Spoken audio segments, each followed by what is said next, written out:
नमस्कार। एक बार फिर से आप सभी का आपके अपने लक्की सर यूट्यूब चैनल पर हार्दिक स्वागत है, अभिनंदन है, वंदन है। किसी शायर ने कहा था कि बुझी समा फिर से जल सकती है, बुझी समा फिर से जल सकती है, कश्ती तूफान से गुजर सकती है। हिम्मत न हार इरादे न बदल, हिम्मत न हार इरादे न बदल, तकदीर तेरी भी बदल सकती है, तकदीर तेरी भी बदल सकती है। आज हमें चौहान वंश के सबसे महत्वपूर्ण शासक पृथ्वीराज चौहान के बारे में पढ़ने जा रहे हैं, जिसके टॉपिक से लगभग हर कंपटीशन एग्जाम्स में क्वेश्चन आता है। बहुत ही इंटरेस्टेड टॉपिक है, बहुत ही मजेदार टॉपिक है, इसलिए बहुत ही ध्यान से इस टॉपिक को देखना और सुनना। किसी ने कहा था कि ना देख डाल ना देख शाख, ना देख डाल ना देख शाख, देखनी है तो देख सिर्फ और सिर्फ चिड़िया की आंख। ठीक उसी प्रकार से चौहान वंश में जिसने पृथ्वीराज को नहीं पढ़ा उसने किसी को नहीं पढ़ा, इसलिए चौहान वंश में पृथ्वीराज चौहान को पढ़ना बहुत जरूरी है। आप सभी जानते हैं कि सबसे पहले वासुदेव चौहान शासक बना था, उसके बाद अजय राज, उसके बाद अर्णोराज, उसके बाद विग्रह राज चतुर्थ, उसके बाद सोमेश्वर देव चौहान और उसके बाद सोमेश्वर देव चौहान का पुत्री पृथ्वीराज चौहान शासक बना था। देखो, पृथ्वीराज चौहान है, इसका जन्म 1166 ईस्वी में हुआ था। कब हुआ था? 1166 ईस्वी में। इसके पिता का नाम सोमेश्वर देवी चौहान था। क्या था? सोमेश्वर देव चौहान था। और ये माता का नाम कर्पूरी देवी था। क्या था? कर्पूरी देवी था। सोमेश्वर देव चौहान के टॉपिक में आपने पढ़ा था कि 1177 ईस्वी में आबू के शासक जैत सिंह और गुजरात के शासक भीम सिंह द्वितीय, हम कह सकते हैं भीमदेव द्वितीय, के मध्य एक युद्ध हुआ था। और उस युद्ध में सोमेश्वर देव चौहान आबू के शासक जैत सिंह की सहायता करने के लिए गए थे, लेकिन भीम सिंह द्वितीय ने वहां पर उनकी हत्या कर दी। यानी सोमेश्वर देव चौहान की मृत्यु कब हुई थी? 1177 ईस्वी में। इसका अर्थ ये हुआ कि पृथ्वीराज चौहान शासक कब बनेगा? 1177 ईस्वी में। और कब तक रहा? 1192 ईस्वी तक। कब तक रहा? 1192 ईस्वी तक। अब देखो, विशेष बात देखो कि पृथ्वीराज चौहान का जन्म कब हुआ है? 1166 ईस्वी में। उसके पिता की मृत्यु कब हुई है?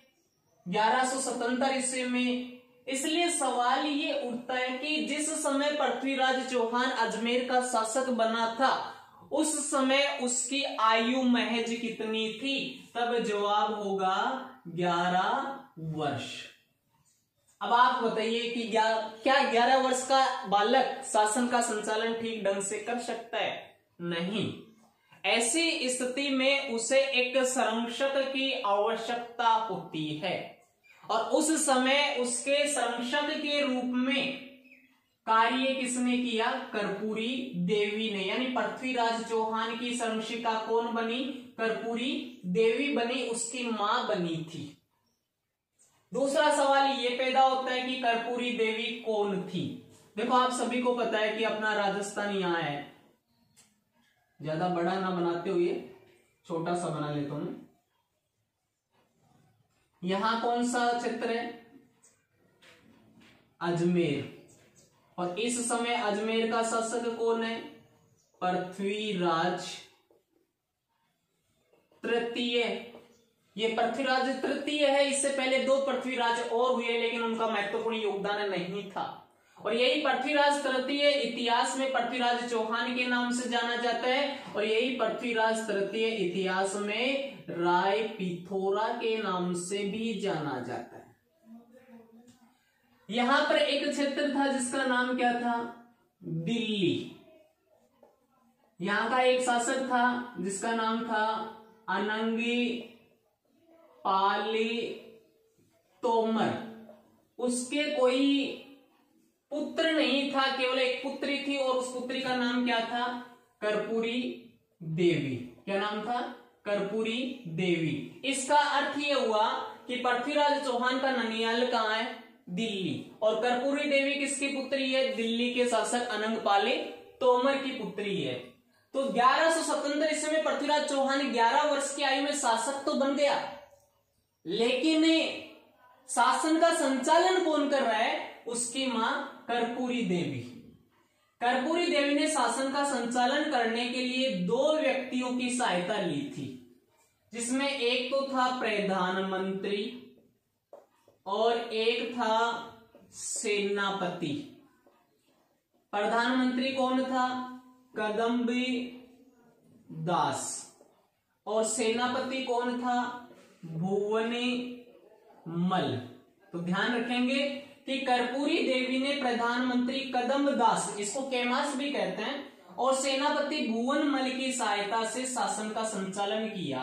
कितने वर्ष तक किया, 1 वर्ष तक। और समय आ गया 1178 ईस्वी का।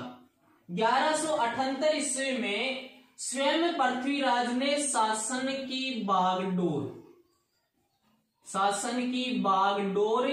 अपने हाथ में ले ली, और मां से कहा कि अब मैं शासन का संचालन कर सकता हूं। और जैसे ही उसने शासन की बागडोर अपने हाथों में ली, तो उसने सर्वप्रथम उच्च पदों पर अपने विश्वसनीय अधिकारियों को नियुक्त किया था, और उसने अपनी विजय नीति के लिए 3 पक्ष चुने। डॉक्टर गोपीनाथ शर्मा के अनुसार बताया गया है कि पृथ्वीराज चौहान ने शासक बनते ही साम्राज्य विस्तार की नीति अपनाई थी, और उसकी इस विजय नीति साम्राज्य विस्तार की नीति के 3 पक्ष थे। पहला, अपनों के विरोध से मुक्ति पाना। दूसरा, पड़ोसी राज्यों का दमन करना।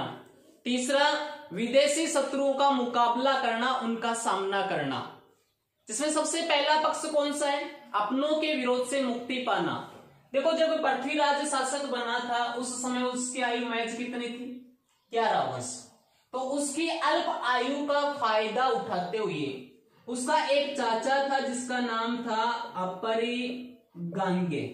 क्या नाम था, अपरिगांगे। उसने विद्रोह कर दिया, किस लिए, अजमेर की गद्दी हासिल करने के लिए। लेकिन पृथ्वीराज चौहान ने अपनी कूटनीति से अपरगांगे का दमन कर दिया और उसे मौत के घाटे उतार दिया। इसकी मौत का समाचार इसके छोटे भाई नागार्जुन ने सुना, यानी पृथ्वीराज के दूसरे चाचा ने सुना। तो उसने विद्रोह करते हुए एक क्षेत्र था जिसका नाम था गुरुग्राम, जिसे वर्तमान में गुड़गांव के नाम से भी जानते हैं, उस पर अपना अधिकार स्थापित कर लिया था। इस बात का जैसे ही पता चला, इसको, पृथ्वीराज को, यहां पर है गुरुग्राम, ध्यान रखना है। जैसे ही पृथ्वीराज को इस बात का पता चला तो पृथ्वीराज ने गुरुग्राम पर आक्रमण करने के लिए एक सेना भेजी। जैसे ही गुरुग्राम के निकट पृथ्वीराज की सेना पहुंची तो नागार्जुन भयभीत होकर गुरुग्राम से भाग गया और किसी अज्ञात स्थान पर चला गया। आज तक नहीं पता लगा है कि नागार्जुन कहां गया था, कहां पर उसकी मृत्यु हुई थी, किस प्रकार से उसने इसके बाद जीवन व्यतीत किया था। तो सवाल ये उठता है कि तो पृथ्वीराज की सेना का सामना किसने किया। नागार्जुन का एक सेनापति था जिसका नाम था देवी भट्टे। उसने पृथ्वीराज की सेना का डटकर सामना किया, लेकिन अधिक समय तक यह सामना नहीं कर पाया और अंत में पृथ्वीराज की सेना ने देवभट्ट का सिर धड़ से अलग कर दिया। देवभट्ट का ही नहीं बल्कि पृथ्वीराज का विरोध करने वाले हर व्यक्ति का सिर धड़ से अलग कर गुरुग्राम के दीवारों पर लटका दिए गए, प्राचीरों पर लटका दिए गए, ताकि कोई भी दुश्मन पृथ्वीराज की तरफ आंख उठाने की हिम्मत न करे।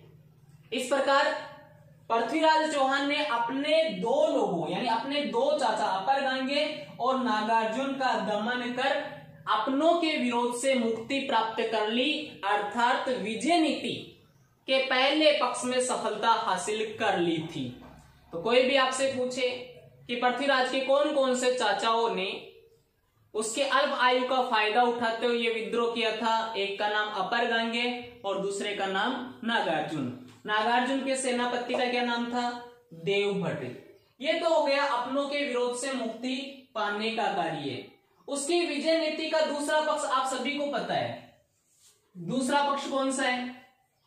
पड़ोसी राज्यों का दमन करना। सबसे पहले तो आपको ये पता होना चाहिए कि पड़ोसी राज्य कौन कौन से थे।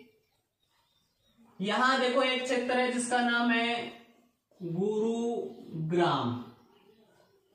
यहां यूपी में ही एक क्षेत्र है जिसका नाम है महोबा। यूपी में ही एक क्षेत्र है जिसका नाम है कन्नौज। और यहां पर गुजरात है।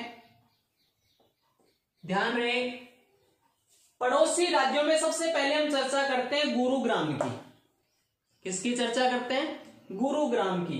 देखो गुरुग्राम जो वर्तमान में गुड़गांव के नाम से भी जाना जाता है, और इसके पास एक क्षेत्र और है जिसका नाम है हिसार। क्या नाम है? हिसार। तो देखो गुरुग्राम और हिसार के पास एक जाति बसी हुई थी जिसका नाम था भंडानक। क्या नाम था? भंडानक। इस जाति की एक विशेषता थी कि ये जहां भी जाती लूटपाट मचाती और फिर वहां से फरार हो जाती थी। जैसे रात के समय में जो आवारा पशु खेतों में चरने के लिए आते हैं वो इस तरह से आते हैं जैसे उनको समझाकर भेजा गया हो, और सुबह भोर होने से पहले चले जाते हैं। इस जाति की भी यही विशेषता थी कि जहां भी जाति मुंह मारती अर्थात लूटपाट मचाती और वहां से फरार हो जाती थी। एक बार क्या हुआ कि ये जाति लूटपाट मचाते मचाते अपने यहां राजस्थान के अलवर भरतपुर क्षेत्र में प्रवेश कर गई। इस बात की जानकारी किसको हुई? पृथ्वीराज चौहान को।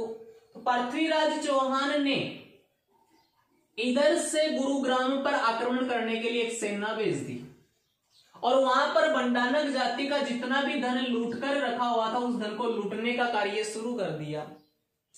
जैसे यहां पर आई हुई इस जाति को पता लगा तो उसने इस धन को तो छोड़ दिया और उस धन को बचाने के लिए वापस गुरुग्राम पहुंच गई, जहां पर 1182 ईस्वी में, कभी 1182 ईस्वी में पृथ्वीराज चौहान की सेना और भंडानकों के मध्य भयंकर संघर्ष हुआ, और उस संघर्ष में पृथ्वीराज की सेना ने भंडानकों का पूरी तरह से दमन कर दिया।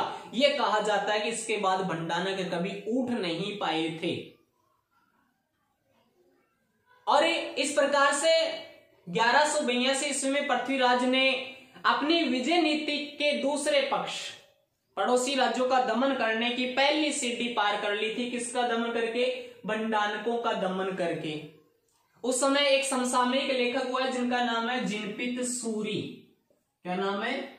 जिनपित सूरी। उन्होंने भंडानकों के दमन का उल्लेख किया है कि किस प्रकार से 1182 ईस्वी में पृथ्वीराज ने भंडानकों का दमन कर दिया था। यह तो हो गई गुरुग्राम में भंडानकों के दमन की बात। उसके बाद हम चलते हैं कहां? महोबा। प्रश्न ये उठता है कि पृथ्वीराज चौहान के समय महोबा का शासक कौन था? महोबा का शासक कौन था? देखो पृथ्वीराज चौहान के समय महोबा का शासक था परमर्दी देव चंदेल। कौन से वंश से संबंधित है? चंदेल वंश से। शासक का क्या नाम है? परमर्दी देव चंदेल है। देखो इसके दो सेनापति थे, जिसमें एक सेनापति का नाम था आला और दूसरे सेनापति का नाम था उदल। ये कहा जाता है कि इन दोनों सेनापतियों के पास इनके पूर्वजों के द्वारा दिए गए बहुत ही सर्वगुण संपन्न घोड़े थे, बहुत ही सर्वगुण संपन्न घोड़े थे, जिन पर किसका मन आ गया था? परमर्दी देव चंदेल का। इसलिए परमर्दी देव चंदेल ने उनसे वो घोड़े मांगे, लेकिन आला और उदल ने घोड़े देने से मना कर दिया था, जिससे परमर्दी देव चंदेल नाराज हो गया और उसने आला और उदल को वहां से निकाल दिया और ये दोनों कहां आ गए? कन्नौज आ गए। कहां आ गए? कन्नौज आ गए। एक बार क्या हुआ कि पृथ्वीराज के सैनिक दिल्ली से कुछ कार्य कर वापस लौट रहे थे। कहां? अजमेर। तो जैसे ही महोबा होते हुए निकले, तो महोबा के शासक परमर्दी देव चंदेल ने यहां पर उन सैनिकों की क्या करवा दी? हत्या करवा दी। किसके सैनिकों की? पृथ्वीराज चौहान के सैनिकों की। अब पृथ्वीराज चौहान के सैनिकों की हत्या करवाई गई है, तो क्या पृथ्वीराज चौहान चुप रहेगा? बिल्कुल भी नहीं। इसलिए पृथ्वीराज चौहान ने अपनी सैनिकों की हत्या का बदला लेने का निर्णय कर लिया था और उसने अजमेर से महोबा पर आक्रमण करने के लिए एक सेना भेजी और वह सेना वहां पर एक स्थान है जिसका नाम है नारायणा। क्या नाम है? नारायण। वहां पर पहुंच चुकी थी। जैसे ही परमर्दी देव चंदेल को पता लगा कि नारायणा नामक स्थान पर पृथ्वीराज चौहान की सेना आ चुकी है, तो वह डर गया, क्योंकि वह इतने अधिक शक्तिशाली शासक का सामना नहीं कर सकता था। इसलिए परमर्दी देव चंदेल आला और उदल को मनाने के लिए कन्नौज गया, उनकी आरती उतारी, चॉकलेट खिलाई और उनको मनाकर वापस लेकर आया। और ये कहा जाता है कि इस नारायणा नामक स्थान पर पृथ्वीराज चौहान और परमर्दी देव चंदेल की सेना के मध्य 1182 में एक भयंकर युद्ध हुआ था और उस युद्ध का नाम था तुमुल का युद्ध। क्या नाम था? तुमुल का युद्ध। इस युद्ध में आला और उदल लड़ते हुए वीर गति को प्राप्त हो गए थे। उन्होंने बड़ी वीरता के साथ इस युद्ध में भाग लिया था, लेकिन अधिक समय तक नहीं टिक पाए, उनकी उम्र भी बहुत अधिक थी। और इस युद्ध का आंखों देखा वर्णन एक कवि हुआ है जिसका नाम है जगनिक, उसने किया है। कवि जगनिक ने आला और उदल की वीरता से प्रेरित होकर उनके बारे में 2 पंक्तियां कही थी कि 12 वर्ष कुकर जिए 13 वर्ष जिए सियार। 12 वर्ष कुकर जिए 13 वर्ष जिए सियार, 18 वर्ष क्षत्रिय जिए बाकी जीवन धिक्कार। यानी एक कुत्ते की उम्र महज 12 वर्ष, सियार की उम्र महज 13 वर्ष और एक जो क्षत्रिय होता है, एक योद्धा होता है, उसकी उम्र 18 वर्ष होती है। एक क्षत्रिय जब युद्ध के मैदान में उतर जाता है तो वह भूल जाता है कि मैं 50 साल का हूं, वह भूल जाता है कि मैं 80 साल का हूं, भूल जाता है कि मैं 100 साल का हूं। वह युद्ध के मैदान में मरने और मारने के लक्ष्य से 18 वर्ष के नवयुवक की तरह युद्ध करता है। और इस प्रकार से तुमुल के युद्ध में महोबा के शासक परमर्दी देव चंदेल की हार हो गई और उसकी हार होने के बाद पृथ्वीराज चौहान ने महोबा में अपना एक अधिकारी नियुक्त कर दिया जिसका नाम था पंजुनी राय। उसको अपना अधिकारी नियुक्त कर वापस लौट गया था। इसके बाद हम चर्चा करते हैं कन्नौज की, जिसकी चर्चा हम कल के वीडियो में करेंगे, जो बहुत ही इंटरेस्टेड टॉपिक है और कल के लिए आप इंतजार करते रहिए। कल वाला जो टॉपिक होगा वह बहुत ही इंटरेस्टेड होगा। एक बार इस टॉपिक को ध्यान से पढ़ना, आपका रोम रोम पृथ्वीराज चौहान है वह कहने लगेगा। आप पृथ्वीराज चौहान से संबंधित प्रत्येक जानकारी से अवगत हो जाएंगे और कभी भूल नहीं पाएंगे। इस प्रकार से हम पृथ्वीराज के चौहान के टॉपिक की शेष कड़ियों के बारे में कल चर्चा करेंगे। अगर आपको ये वीडियो पसंद आया हो तो इसे अधिक से अधिक लाइक करें, शेयर करें, सब्सक्राइब करें और इसके परिवार के सदस्यों की संख्या बढ़ाएं। धन्यवाद। जय हिंद, जय भारत।